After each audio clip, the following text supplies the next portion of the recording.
नमस्कार, मैं हूं आपके साथ अभिषेक शांडिल्य। महाराष्ट्र में बुधवार को विधानसभा चुनाव के लिए वोटिंग हुई। राज्य की 288 विधानसभा सीटों पर मतदान हुआ। वोटिंग को लेकर लोगों में उत्साह देखा गया। चुनाव आयोग के मुताबिक महाराष्ट्र में 65.11% मतदान हुआ, जो पिछले 30 साल में सबसे अधिक है। इससे पहले 1995 के विधानसभा चुनाव में महाराष्ट्र में 71.69% वोटिंग हुई थी। इस साल हुए लोकसभा चुनाव में महाराष्ट्र में 61.39% मतदान हुआ था। वहीं 2019 के विधानसभा चुनाव में 61.4% वोटिंग हुई थी। महाराष्ट्र में मतदान प्रतिशत में बढ़ोतरी का श्रेय काफी हद तक सत्तारूढ़ महायुति और महाविकास अघाड़ी एमवीए की ओर से किए गए प्रचार अभियानों को दिया जा रहा है।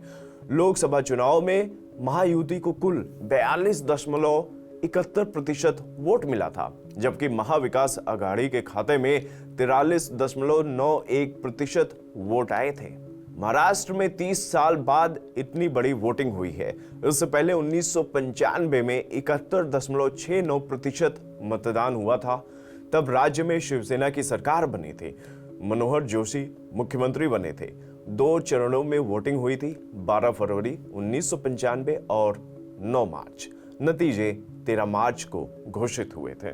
तब अविभाजित शिवसेना और बीजेपी का गठबंधन था। मनोहर जोशी ने राज्य के 12वें मुख्यमंत्री के रूप में शपथ ली थी।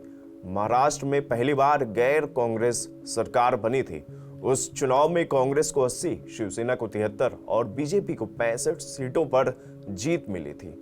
अब मौजूदा दौर में मतदान प्रतिशत में बढ़ोतरी का फायदा किसे मिलेगा, ये तो चुनावी नतीजे आने पर ही पता चलेगा। पर महायुति और महाअघाड़ी के अपने अलग अलग दावे हैं। जहां बीजेपी की तरफ से देवेंद्र फडणवीस का यह दावा है कि ज्यादा वोट मतलब बीजेपी के पक्ष में चुनाव जाना। वहीं कांग्रेस के नाना पटोले के मुताबिक लोगों का उत्साह महाअघाड़ी के साथ में है।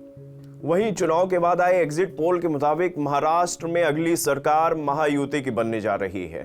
पर दिलचस्प यह है कि पिछले 2 बड़े चुनावों में, यानी 2024 के लोकसभा चुनाव और हरियाणा के विधानसभा चुनाव में एग्जिट पोल नाकाम साबित हुए थे।